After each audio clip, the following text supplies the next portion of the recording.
तेरे माध्यम से जो राम कथा कही जाती है उसके संदर्भ में जो मैंने कल बात सुनी तो मैं थोड़ा चकित हो गया। और मेरी भाषा तो उसको आप हिंदी कह दीजिए, यद्यपि उस समय उसका नाम हिंदी नहीं था, वो भाषा अवधी थी या ब्रज भाषा थी। तो वो उस भाषा के माध्यम से राम कथा कही गई है और उसको रूप स्वरूप आपके सामने रखता हूं। पर जब मुझसे बताया गया, कई लोगों ने ये कहा कि इस बार महाराज श्री की कथा समझ में नहीं आ रही, तो मैंने कहा अंग्रेजी में नहीं आ रही थी तो समझ में आया, अब तो लोगों को हिंदी में समझ में आना अगर बंद हो गया तो इसका अर्थ है सब नहीं है, आप सब लोग आए हैं तो उसको ग्रहण कर सकते होंगे। लेकिन ऐसा प्रश्न आने पर मैं चकित हो गया कि अच्छा, वे समझ ही नहीं पा रहे थे इस बार कथा का प्रसंग क्या है। वो मुझसे कहा गया। और फिर हमारे एक प्रेमिया, बहुत पुराने श्रोता हैं, श्री राधा वल्लभ जी, उनका बड़ा आग्रह था कि श्री भरत के चरित्र की कुछ चर्चा की जाए। तो मैंने मान करके कि आप लोग यदि श्री भरत की कथा में अधिक रस ले सकते हैं तो मेरा उद्देश्य तो वही है।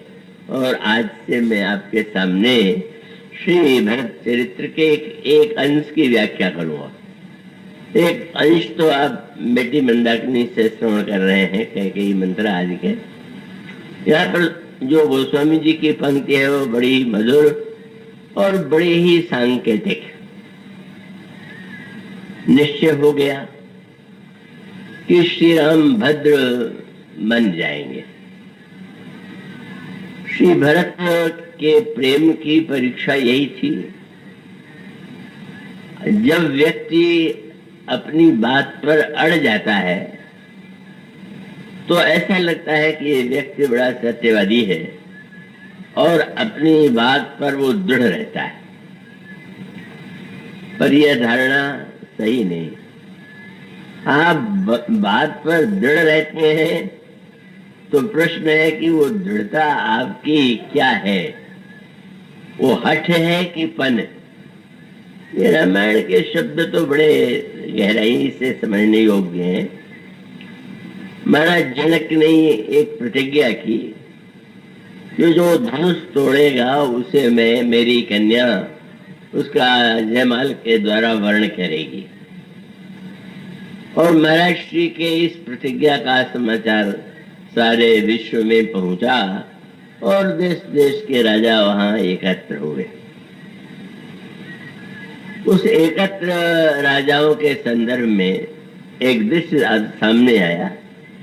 जिस दिन धनुष टूटा उसके एक दिन पहले जब श्री राम और श्री लक्ष्मण नगर दर्शन के लिए निकले तो उस समय जो वहां की भावुक स्त्रियां हैं, बालिकाएं हैं, नवयुवतियां हैं, उस सुंदरता को अपने भवन के झरोखे से बैठकर देख रही, मानो मर्यादा का भवन झरोखे उसमें है और धर्म जो है वो भवन है, तो प्रेम उसकी खिड़की है, प्रेम उसका वह स्थान है कि जहां से उस दिव्य आनंद का अनुभव किया जा सकता है। तो श्री राम के सौंदर्य को देख करके उन भावुक महिलाओं के हृदय में एक इच्छा उत्पन्न हुई और एक स्वर से सबने ये कहा कि इन्हें तो देख करके लगता है कि महाराज दशरथ जो है अगर इन राम से सीता का विवाह करें तो शायद बहुत उचित होगा। संवाद में बात आती है, किसी ने कहा कि महाराज जनक तो अपनी बात पर दृढ़ रहने वाले हैं, तुम ये कैसे समझती हो कि ये तुम्हारी बात सुन करके या जान करके वे प्रतिज्ञा छोड़ देंगे। और तब एक नया शब्द, नया प्रयोग और गहराई से विचार करके देखें तो इस देश की ये समस्या रही और वो देश की समस्या इसलिए रही है कि लोग भेद करना भूल गए और धर्म क्या है, उसका सही रूप क्या है, उसके स्थान पर उन्होंने अपनी कुछ मान्यताओं को, कुछ धारणाओं को ही धर्म को रूप दे दिया। पर अगर किसी व्यक्ति ने कुछ कहा और उस पर डेटा रहे तो लगते हैं ये भाई बड़ा सत्यवादी है, बड़ा दृढ़ है, पर सत्य ये नहीं है। और बहुत ऐसी अनोखी बात है, उस समय वो युवती जो बड़ी भावुक और श्री राम के सौंदर्य को देख करके उसे लगता है कि सिय राम कर करे विवाहु, तो यह आपको अभी जो परीक्षा जनक ले रहे हैं उसमें तो पहले पास होना पड़ेगा, तब न विवाह होगा। और ये इतने कोमल सुकुमार हैं कि धनुष तोड़ नहीं पाएंगे। उस सखी ने एक नई बात कही का इनकी परीक्षा तो बाद में होगी, पहले महाराज जनक की परीक्षा होगी। जनक की परीक्षा होगी, हाँ। अगर इन्हें देख करके जनक प्रतिज्ञा छोड़ करके विवाह करे तो विवेकी, और इतने के इसके बावजूद होते हुए भी विवाह न करे कि मैंने ऐसा कहा था तो अविवेकी। कुछ नई सी व्याख्या लगी। सब जो आप पढ़ेंगे तो उसमें ही लिखा हुआ है। इस सखी ने कहा नहीं, वो अपनी बात पर अड़े रहेंगे। और तब वो क्या कहती है सखी, कोई कहा आई क्या नर नाहू पन तन पन तजी करे विवाह, प्रतिज्ञा छोड़ करके ये विवाह करे। तो उस सखी ने कहा कि अगर वो नहीं छोड़ पाते तो शब्द क्या है, राजा छोड़ेंगे नहीं। तो सखी कहती है अगर वो छोड़ेंगे नहीं तो हम समझ लेंगे वो परीक्षा में असफल हो गए। तो सख परंतु पन राव न तजई, विधि बस हठी अविवेक ही भले। लगता है बुद्धि उनकी भ्रष्ट कर दी है ब्रह्मा ने, इसलिए इस प्रकार से अपनी बात पर अड़े हुए। इस अंतर को आप गहराई से समझिए, और ये रामायण का दर्शन है और धर्म को समझने का आधार। अपनी बात पर अड़े रहने का अर्थ क्या हुआ? इसलिए दो शब्द कहे गए, प्रण है कि हट है। तो प्रण और हट का बड़ा विस्तृत अंतर है, और ऋषि भरत के प्रसंग में भी इसकी एक श्रेष्ठतम व्याख्या की गई। पर इसका श्री गणेश को जनकपुर से हुआ, और उसने जो तर्क किया वो समझ में आने योग्य है कि आपके मुख से जो शब्द निकला वो शब्द उद्देश्य है कि शब्द के पीछे आप जो चाहते हैं वो उद्देश्य है।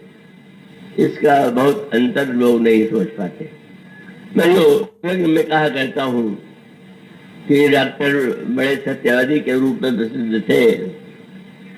किसी को फोड़ा हुआ दिखाने गया और डॉक्टर साहब ने कहा कि तीसरे दिन शल्य चिकित्सा ऑपरेशन में करूंगा। संजोग है किसी ने जड़ी बता दिया, उसने लगाया, फोड़ा फूट गया और सारा उसमें जो विकृत था वो निकल गया। तब उसने डॉक्टर साहब से कहा कि आपने तीसरे दिन कहा था, मैं तो आ गया हूँ, लेकिन वह तो फोड़ा ठीक हो गया। तो उन्होंने कहा फोड़ा भले ठीक हो जाए, क्यों ऑपरेशन तो मैं जरूर करूंगा, नहीं तो मेरा सत्य नहीं बचेगा।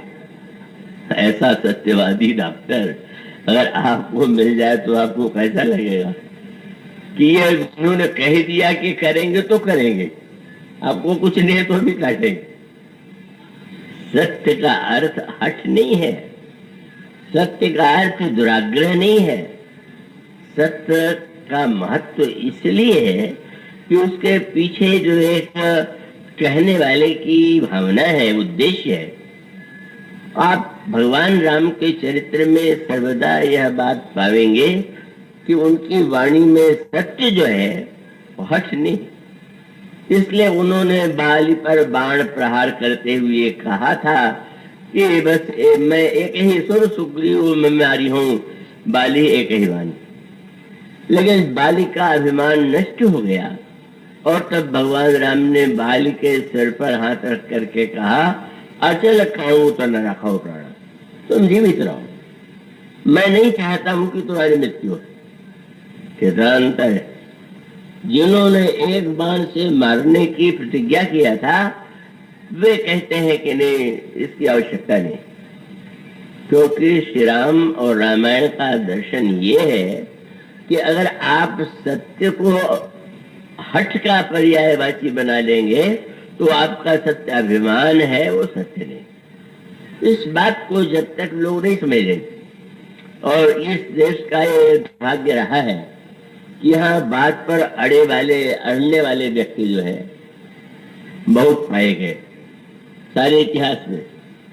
और महाभारत के तो जितने पात्र हैं वो ऐसा बात को पकड़े बैठे कि सारी लड़ाई बातों की थी और सब नाश हो गया।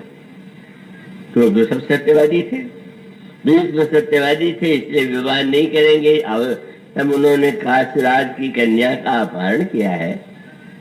और ऐसी स्थिति में ये स्वाभाविक था कि अगर आपने किसी कन्या का अपहरण किया है तो उसका जीवन नष्ट नहीं होना चाहिए। और वो कहने लगे कि वो तो राजाओं के चुनौती के रूप में ऐसा किया, मैं विवाह नहीं करूंगा क्योंकि पिताजी को मैंने ऐसा वचन दिया। पर प्रश्न तो यह है कि अगर वो इस वचन को छोड़ देते तो क्या होता। अगर कहीं इस वचन को वे छोड़ देते तो महाभारत में जो सर्वनाश हुआ वो न होता। भीष्म बहुत बड़े महत्वपूर्ण महात्मा है या बड़े ऊंचे जो व्यक्ति है, ये बात अपने स्थान पर है, पर गहराई से विचार करके देखें तो भीष्म का यह आग्रह बड़े दुर्घटना का कारण बन गया। और इसीलिए आप देखेंगे कि जब उस कन्या ने जिसका अपहरण किया गया था जाकर परशुराम जी से यह कहा कि भीष्म आपके शिष्य हैं और मेरे साथ वे इतना अन्याय कर रहे हैं, आप उन्हें आदेश दें कि वे विवाह करें। तो परशुराम जी आए। परशुराम जी के आगमन का समाचार सुनकर के भीष्म पितामह माला लेकर, चंदन लेकर, आरती लेकर के गए गुरुदेव का पूजन करने। पूजन किया और तब एक वार्तालाप हुआ।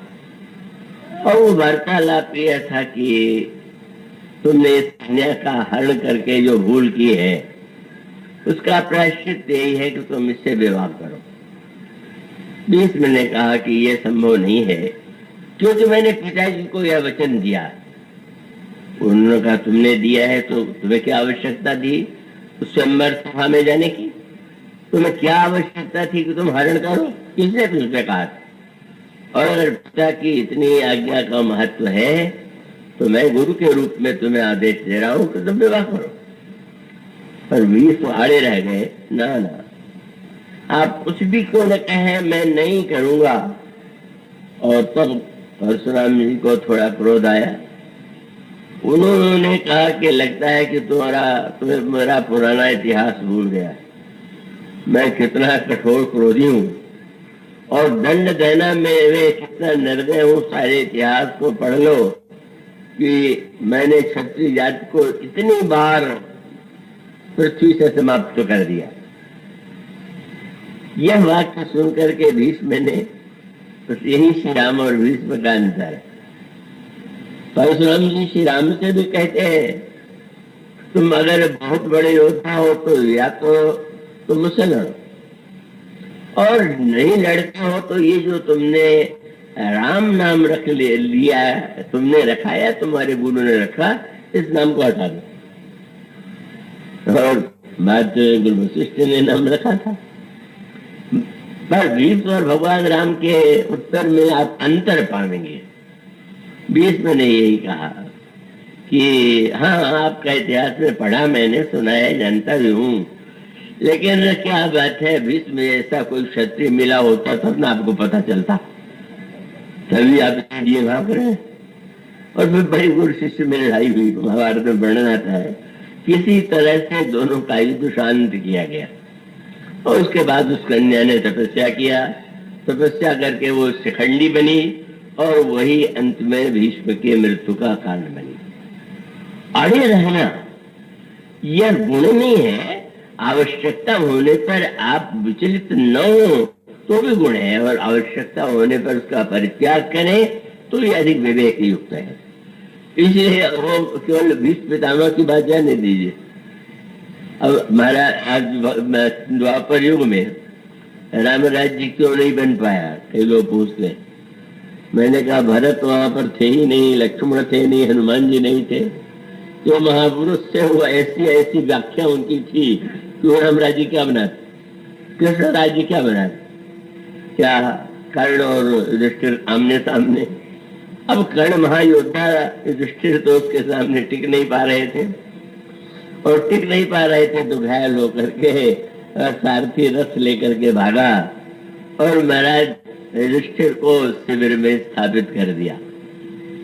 जब यह समाचार अर्जुन को मिला कि बड़े भाई युधिष्ठिर घायल हो गए हैं, तो व्याकुल होकर भगवान कृष्ण से कहा कि आप अभी युद्ध छोड़ करके मुझे ले चलिए, मैं भाई को जाकर सांत्वना देना चाहता हूँ।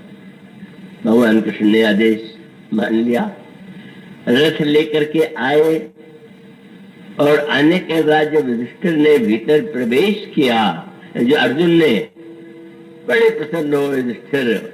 उनको लगा कि ये कर्ण को मार करके आ रहा, लगे बधाई देने की, तुमने वो तो बहुत ही निष्ठुर था और बड़े प्रहार किए थे, तुमने उसका वध कर दिया। मेरी छाती ठंडी हो गई। अर्जुन ने कहा महाराज ऐसा कुछ नहीं है, मानने की बात अभी नहीं है, अभी तो केवल आपको देखने में चला है। इतना क्रोध आया, लगे अर्जुन की निंदा करने। अर्जुन थोड़ा देर शांत रहे, पर अचानक युधिष्ठिर के मुंह से निकला कि तुम बड़ा भारी योद्धा मानते हो और तुम्हारे गांडीव धनुष की बड़ी चर्चा है चारों, गांडीवधारी गांडीवधारी। क्या है ये तुम्हारा गांडीव काहे का बना हुआ है, और तुम बिना मारे यहाँ चले आए। ये युधिष्ठिर का व्यवहार कोई उचित तो नहीं था, जब उससे उचित व्यवहार अर्जुन का क्या। अर्जुन ने जो ही सुना तलवार निकाल लिया और युधिष्ठिर का सिर काटने के लिए चल पड़े। वो तो भगवान कृष्ण होते तो इतिहास ही बदल जाता, वो तो युधिष्ठिर का सिर कटने ही वाला था। क्यों ही है? भगवान ने पूछा कर क्या रहे हो। अर्जुन ने कहा मैंने यह प्रतिज्ञा की है कि मेरी अगर कोई आलोचना या निंदा करेगा तो मैं सह लूंगा, पर मेरे अगर गांडीव की निंदा कोई करेगा तो उसका सिर काट करके ही मुझे संतोष हो। इसे सत्य की रक्षा के लिए सिर काटना आवश्यक। यह सत्यवादिता द्वापर युग का विशेष गुण है, और ये जितने सत्यवादी थे वो अपनी बात पर अड़े रहने वाले थे। वो तो एक भगवान कृष्ण ही ऐसे हैं, और उनकी समस्या ये है कि संसार में सबसे अधिक सत्यवादी के रूप में प्रसिद्ध थे युधिष्ठिर। भगवान जिस अश्वत्थामा की मृत्यु कैसे हो, भीमसेन ने हाथी मार दिया, अश्वत्थामा मारा गया क्योंकि ममता बहुत है द्रोणाचार्य की। अगर अश्वत्थामा की मृत्यु से रहेंगे तो शांत युद्ध से विरत हो जाएंगे। भीम ने जाकर कह कहा अश्वत्थामा मारा गया, द्रोणाचार्य ने कहा कि नहीं, तुम्हारे कहने से नहीं। भगवान कृष्ण आ गया है, मैं यदि कहूं कि मारा गया तो बोले आप पर तो बिल्कुल विश्वास नहीं, आप तो बिल्कुल सत्यवादी नहीं, आप तो चाहे जब जो बोलते रहते हैं। युधिष्ठिर अगर कहे तो सत्य, आप कहे तो सत्य नहीं। कितना बड़ा दुर्भाग्य है युधिष्ठिर का, कितना दुर्भाग्य है उस समय कि भगवान को असत्यवादी मानना और युधिष्ठिर को सत्यवादी मानना उनको सही ज्ञान ही नहीं था। भगवान कृष्ण का वो तो सत्यवादी नहीं है, साक्षात सत्य है, और सत्य है तो वो उसकी चर्चा करने से बहुत विस्तार दूसरी दिशा में चला जाएगा। तो ऐसी महाभारत में अनगिनत घटनाएं हैं जिसमें अड़े रह करके शब्द को कुछ मान करके, और यहाँ तक कि जो यदुवंशियों का संहार हुआ वो भी केवल एक शाब्दिक झगड़े के कारण, किसी उद्देश्य से नहीं, किसी आदर्श से नहीं। लड़ करके मर गए, कोई क्या संपत्ति के लिए, क्या राज्य के लिए, क्या ना पुरानी स्मृतियां महाभारत के युद्ध की आ गई। कृतवर्मा लड़े थे दुर्योधन की ओर से, सात्यकी लड़े थे अर्जुन की ओर से। दोनों को नशे में पुरानी याद आई और एक दूसरे पर आक्षेप करने लगे, और उसके बाद दो मारकाट जिस तरह से वो जूझ गए, वो दुखद पक्ष है। और यही सिद्ध करता है कि सचमुच जब समाज में समझने की वृत्ति समाप्त हो जाती है और लोग इस रूप में धर्म की व्याख्या करने लगते हैं, तो उसका परिणाम क्या होगा? ऐसे जन ने मुझसे पूछा, सुनते हैं महाभारत रखने से घर में झगड़े होते हैं, रखना चाहिए कि नहीं? मैंने कहा महाभारत रखने में कोई आपत्ति नहीं है, होने में आपत्ति है। ठीक है, रखिए, लेकिन अगर सचमुच आपने महाभारत, तो महाभारत को गोस्वामी जी ने भी एक करके दुख प्रकट किया कि रामायण सिख अनुभरत जब भव भारत रीति कली खुशाल की को कहे सच कुचाल तुलसी की को सुने कली खुशाल प्रति। उसका अभिप्राय ये है कि धर्म शब्द से व्यक्ति अगर ये मानने की भूल करे कि बहुत बड़ा उच्च कोट का धर्मात्मा हूं, तो शायद तो धर्म का तत्व ही नहीं जानता। और उस जनकपुर की सखी ने बहुत मीठा तर्क किया। प्रतिज्ञा का उद्देश्य क्या था? योग्य वर को पाना, और योग्यता की परीक्षा के लिए धनुष को रखा गया था। वो सखी कहती है कि किसी को यह लगा कि बहुत बड़ी मात्रा में सोना सुमेर पर्वत पर है, और मुहूर्त निकाल करके उसने यह निर्णय किया कि कल प्रातः काल चलेंगे सुमेर पर्वत से, वहां सोना ले आवेंगे। कितने लोग ढोएंगे, कैसे ले आवेंगे? नहीं, बस ले आवेंगे। वो सखी पूछती है कि अगर जिस समय वो चलने वाले थे महोदय, उसी समय कोई ऐसा महापुरुष सिद्ध आ जाए कि जिसके पास पारस हो, और पारस से कहे कि इतना कष्ट क्यों करते हो, तो इस पारस के द्वारा ही सोने को छुला सकते, लोहे को छुलाकर सोना बना सकते हो। अगर कहने वाले कहेंगे आप कुछ भी कहिए, मैंने तो यही कहा था कि मैं सुमेर पर जाऊंगा। सखी ने कहा विचित्र है जनक, योग्य वर के लिए प्रतिज्ञा, और ऐसा पारस जैसा योग्य वर जिसको विश्वामित्र जैसा संत लेकर के आया, तो पारस जो घर मिले सुमेर की जाइए। अगर घर में पारस प्राप्त हो सकता है तो सुमेर की यात्रा उद्देश्य विहीन है। केवल अपने शाब्दिक जंजाल में जनक जी की प्रतिज्ञा का भी दूसरा संदर्भ है। तो मानो श्री रामचरित मानस में सत्य की वह उत्कृष्ट व्याख्या की गई कि अगर लोग उसे सही अर्थों में समझ सके, अहंकार और सद्गुणों का भेद कर सके, एक बहुत सूक्ष्म कार्य है। मैं आप इतना अगर अभ्यास डाल लें कि आपके द्वारा जो व्यवहार हो रहा है, जो आपके द्वारा कहा जा रहा है, उसके मूल में अहंकार है या कोई सिद्धांत है। और इसी का सर्वश्रेष्ठ दृष्टांत अयोध्या कांड में मिलेगा, श्री भरत के चरित्र में। श्री भरत की महानता क्या है? गोस्वामी जी ने एक वाक्य कहा, जो न हो तो जग जन्म भरत को, सकल धर्म धुरि धरणी धरत को।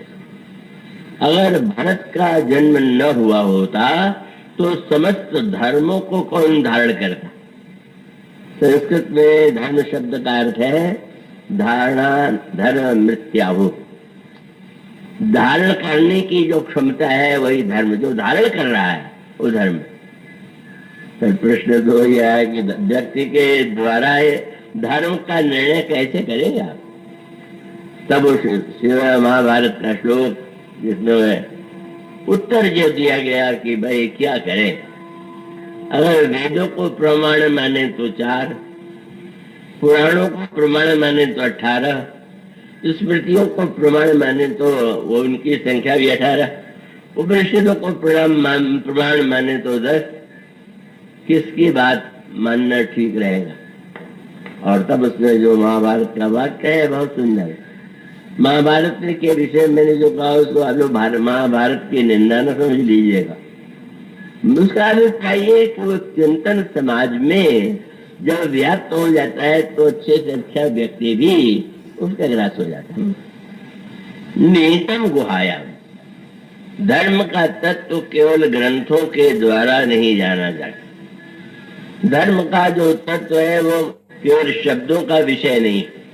तब कहा है धर्म तत्वम निहितम गुहायाम, वो गुफा में छिपा हुआ। इतनी बड़ी बात कही गई। आप पुस्तकों को पढ़ करके सुन करके धर्म का निर्णय अगर समझते हैं और गुफा का जो संकेत है संदेश है और वो सूत्र यही था, धर्म तत्वम निहितम गुहायाम महाजनो एन गत सपंथा। हम जिसके प्रति श्रद्धा में हैं उस महान पुरुष का अनुमान करना ये उचित होगा। तर्क वितर्क के द्वारा व्यक्ति अपने अहंकार का प्रदर्शन करता है। अब इस कसौटी पर श्री भरत के वाक्यों पर ध्यान दीजिए। चित्रकूट की ओर जब श्री भरत सारे समाज को लेकर प्रस्थान करने लगे तो उन्होंने आदेश दिया मंत्रियों को और सेवकों को कि राज्याभिषेक के लिए जितने राजोचित सम्मान के लिए अभिषेक के लिए सामग्री होना चाहिए वो ले आए। सारी ये सामग्री जो है एकत्र की गई और पूछा गया कि ये सामग्री लाने का उद्देश्य क्या है। बोले बन ही देव मुनि राम है राजू, हम चलेंगे चित्रकूट में और गुरुदेव जो है वन में ही प्रभु श्री राम का तिलक करेंगे। इतने भावुक हैं।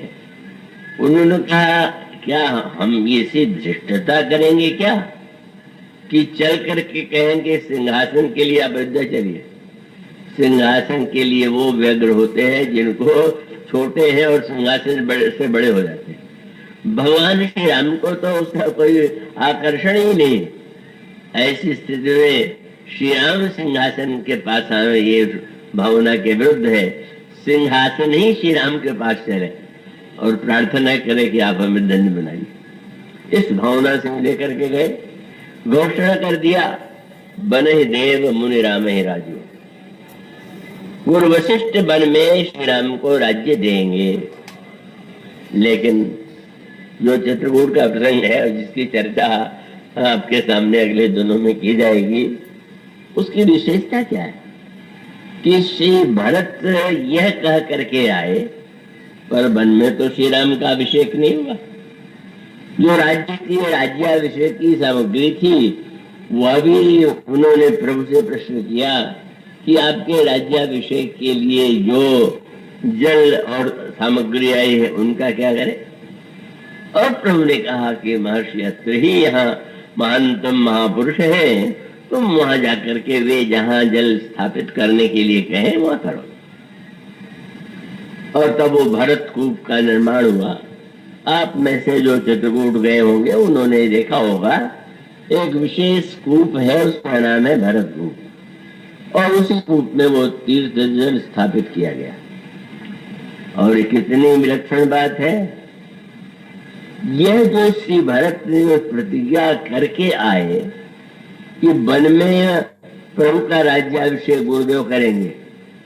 और उस दृश्य की कल्पना आप कीजिए, जब अयोध्या उस चित्रकूट की जो सभाएं हैं उसमें जो संवाद है साधारण तो नहीं। इसलिए बड़ा प्रसिद्ध है बालक है आदि उतर के अंता मध्य अयोध्या गाँव संता। बालकांड का प्रारंभ और उत्तरकांड का अंत जो आप अभी बेटी मंदाकिनी से सुन रहे हैं। और ये जो मध्य में अयोध्या ये अयोध्या कांड है उसका सूत्र क्या है।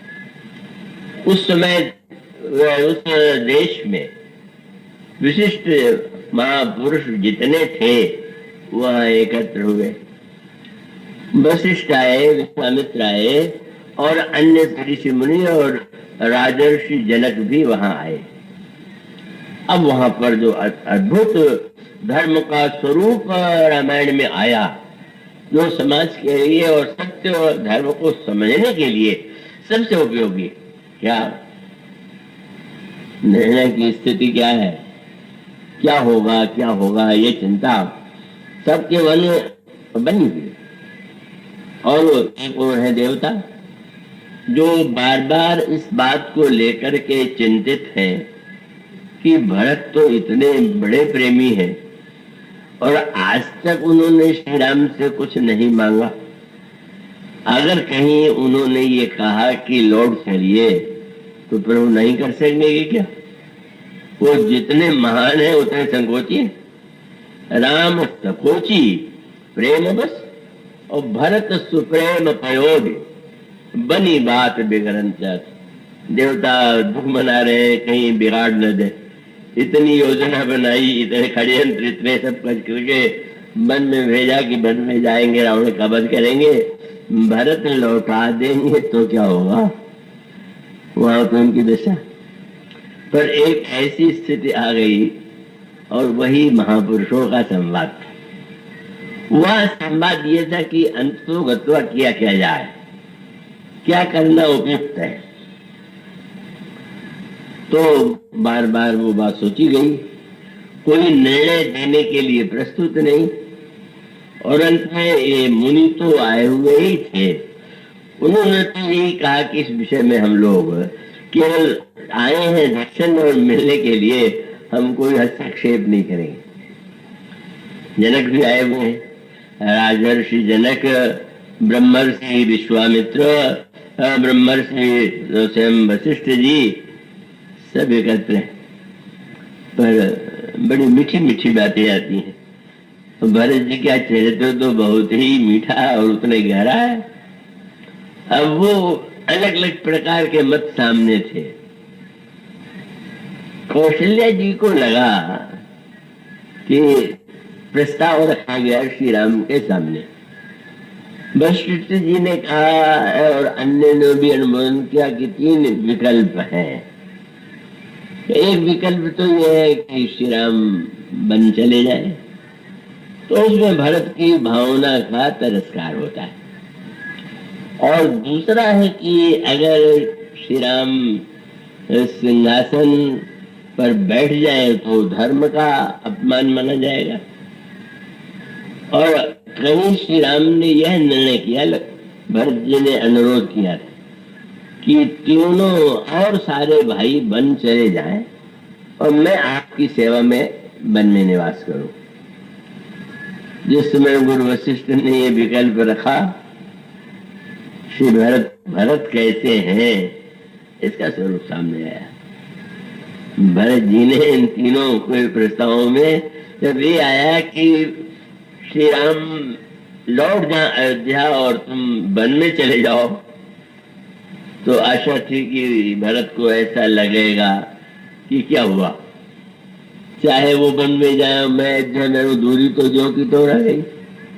लेकिन जिस समय भरत जी ने वाक्य सुना के दे दो, बोले महाराज मैं इतना कहना चाहता हूँ कि 14 वर्ष के लिए नहीं, कानन करूं जन्म भरी वास, पूरे जीवन तक मैं वन में निवास करूंगा।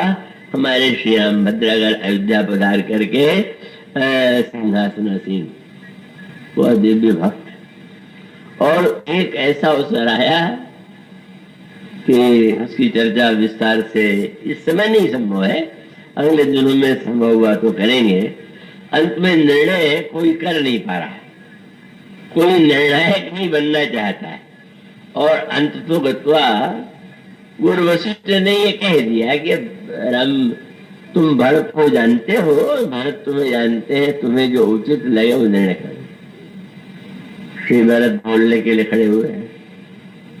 उस समय जब बोलने के लिए खड़े हुए, उसके पहले भगवान राम अपना निर्णय दे चुके थे।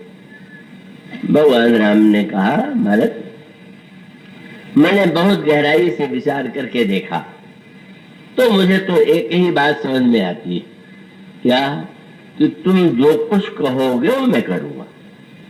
अब तो देवता बेहोश होने लगे। ये निर्णय एक वाक्य में कह दिया, बस मन प्रसन्न करे सकुचता जी, कहो करो सो आज। भरत प्रसन्न मन से संकोच छोड़ करके तुम जो कहोगे मैं वही करूंगा। मन प्रसन्न कर सकुचता जी कहो करो से याद। अब सत्य की व्याख्या अलग हो गई। सत्य सन्न रघुवर वचन सुनिभा सुखी समाज। जो अयोध्यावासी थे उन्होंने सोचा कि श्री राम तो सत्यवादी, और ये तो कह चुके कि भरत तुम जो कुछ कहोगे मैं करूंगा।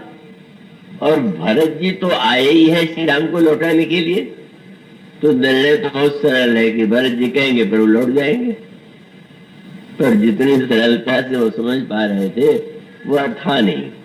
उसका अभिप्राय ये है कि भगवान श्री राम की वाणी शुरू करके भरत जी ने उनके शब्दों पर ध्यान दिया।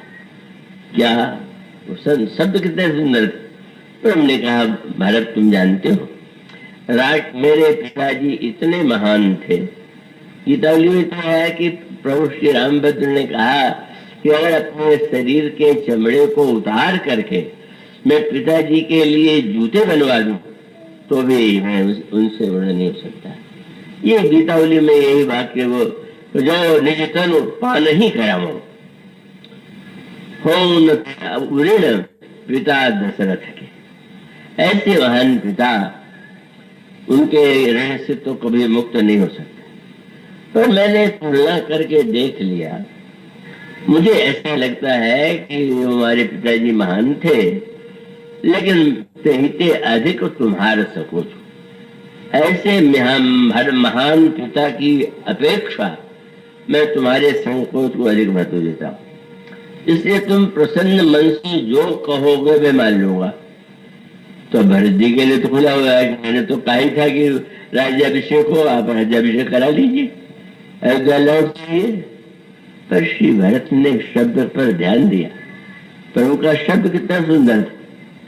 उन्होंने कहा भरत राघव राव सत्य मोहि त्यागी तनु परिहरऊ प्रेम पर लागी। तास वचन मेट अति सोचू। उनका वचन मिटाने में मुझे बड़ा शोक लगेगा, तो शोक होगा। तहिते अधिक तुम्हारा सकोचू। ऐसे महान पिता की तुलना में भी तुम्हारा संकोच मेरे मन में अधिक। इसलिए बस मैंने तो यह निर्णय कर लिया कि भरत कहे सोई किए भलाई, अस कहे राम रहे अरगाई। जो भरत कहेंगे मैं वही करूंगा। क्या अयोध्यावासी मगन हो गए आनंद में, कहा और लौटेंगे। जो मूर्छित हो रहे हैं देवता वो आतंकित हो गुरु जी की ओर से देख रहे हैं, बृहस्पति जी महाराज गुरु जी ये क्या हो रहा है, सारी योजना नष्ट हो जा रही है। लेकिन श्री भरत ने किस शब्द पर ध्यान दिया। प्रभु ने कहा तुम्हारा संकोच उनकी अपेक्षा अधिक है। संकोच तुम्हारी अपेक्षा है, ये जब शब्द कहा तो श्री भरत ने कहा कि आपने अभी अपने श्रीमुख से कहा कि मन प्रसन्न करी सकुच तज कहो करो सुजाय। प्रसन्न मन से संकोच छोड़ करके तुम जो कहोगे मैं करूंगा। पर मैं आपसे प्रश्न करना चाहता हूं कि जब आप मुझसे कहते हैं संकोच छोड़ दीजिए और मैंने आपकी आज्ञा मान करके संकोच छोड़ दिया। एक आज्ञा ऐसी है जिसका संबंध जो है छोड़ने से नहीं। बड़ी प्रसिद्ध कथा आती है, स्वर्ग पर अधिकार हो गया प्रहलाद का, क्योंकि वो युद्ध नहीं किया, सहज भाव से सारा स्वर्ग उनके अधीनता में आ गया। देवताओं ने भगवान से कहा महाराज अब मैं क्या प्रहलाद को हम लोग युद्ध के लिए ललकारे। उनका कल्पना ही तुम्हारी व्यर्थ है, पर तुम्हारा कार्य अगर ऐसा है तो मैं जाऊंगा और तुम्हारा राज्य तुम्हें वापस दिलाऊंगा। भगवान श्याम ने 52 अवतार ले करके उनकी उस आकांक्षा को पूर्ण किया। तो उसका अभिप्राय यह है कि उनको ज्ञात था और वही रूप वहां पर दिखाई दे रहा है। पर उस प्रसंग में बहुत मधुर कथा आती है कि इंद्र ने देखा कि हरा तो सकते नहीं, तो भिक्षुक का वेश बना करके जहां पर यज्ञ हो रहा था वहां पहुंच गए। और जब वहां पर पहुंच गए और पहुंच जाने के बाद फिर जो एक दृश्य आया, प्रहलाद की दिव्य दृष्टि थी, देख करके इंद्र को पहचान गए। पर कहा कि ब्राह्मण के रूप में आप वंदनीय हैं, आप क्या चाहते हैं? तो मैं ये चाहता हूँ कि जो जो मैं मांगू तुम देते जाओ। और उन्होंने कहा बस राज्य वापस दे दो, ये दे दो, वो दे दो, सब कुछ कह दिया। पर अंत में जब प्रहलाद तो दे दिया, पर आप अपना शील और दे दीजिए। तो प्रहलाद ने कहा कि नहीं, ये नहीं, ये संभव नहीं। आपने वचन दिया था कि आपसे जो मांगा जाएगा आप देंगे, और जब आपसे शील मांग रहे हैं तो दे क्यों नहीं रहे?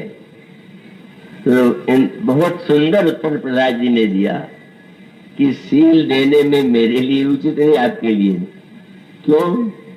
ये तो मेरा शील भाव बना हुआ है कि आपको पहचान करके भी हम राज्य देते चले जा रहे हैं, लेकिन मेरा शील ही नष्ट होगा तो छीन नहीं लेंगे फिर से आपसे, अब क्या कर लेंगे? तो ऐसी स्थिति में सब कुछ दे करके भी शील देना, मानो ये धर्म की एक सूक्ष्मतम व्याख्या है। श्री भरत ने कहा, अरे प्रभु कहते हैं तुम्हारा संकोच अधिक है। प्रभु की ओर देखा, प्रभु मैं संकोच छोड़ूंगा, वो संकोच कहाँ जाएगा? कोई शील वाला पक्ष मैं जानता हूं कि वो मेरे द्वारा छोड़ा गया संकोच जो शील का अंग माना जाता है, अगर सचमुच मैंने उसे छोड़ दिया तो आपके ही पास जाएगा और आपका संकोच और बड़ा से बड़ा हो जाएगा। पर आपको संकोच में डाल के मेरे मुंह से ये निकला हुआ है या मैंने कहा है, इस पर मैं अगर हट करूं, इससे बढ़ करके तो अब विवेक कुछ हो ही नहीं सकता। और शब्द कितना सुंदर है, वो बड़े गहरे व्यापक अर्थ है। क्या? उन्होंने कहा कि जो सेवक साहिब ही सकोची निज हित चही तासु मति पोची। सेवक होकर जो स्वामी को संकोच में डाले और सबके हित के स्थान पर अपने स्वार्थ और हित की चिंता करे, मैं तो समझता हूं कि सेवा धर्म के विपरीत है। इसलिए श्री भरत ने तुरंत अपना शब्द वापस लेते हुए कहा कि प्रभु आप मुझसे कह रहे हैं कि प्रसन्न मन से कहिए, मैं आपसे निवेदन करूंगा, जे विधि पहु प्रसन्न मन होई, करुणा सागर की ये सुन। आपसे अधिक बढ़ करके कोई शीलवान से चरित्र है नहीं, और आपको जैसे आपकी प्रसन्नता हो, संकोच आपको रंच मात्र न हो, आप आज्ञा दीजिए।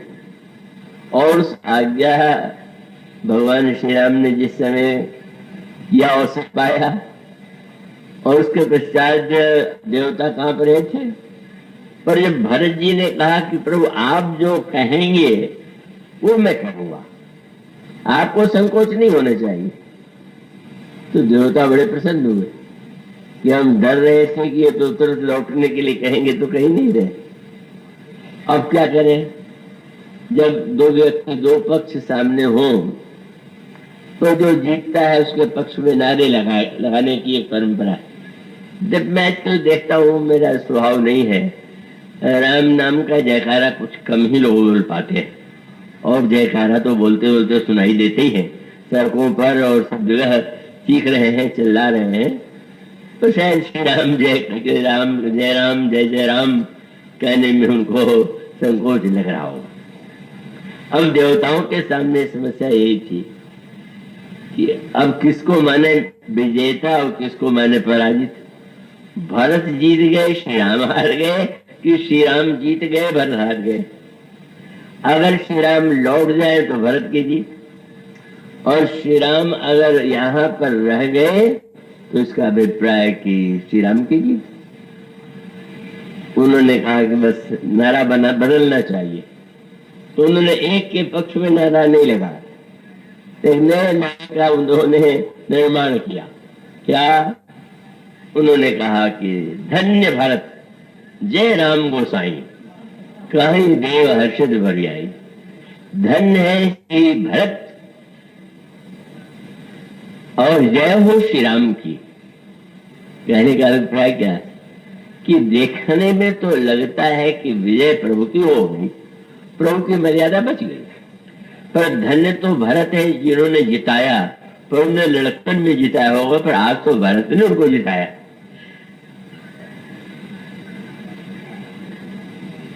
यह जो सत्य का एक दिव्य रूप, जिसमें कोई आग्रह नहीं, केवल प्रभु की प्रसन्नता, प्रभु की प्रसन्नता में ही अपनी प्रसन्नता, श्री भरत की महान विशेषता है।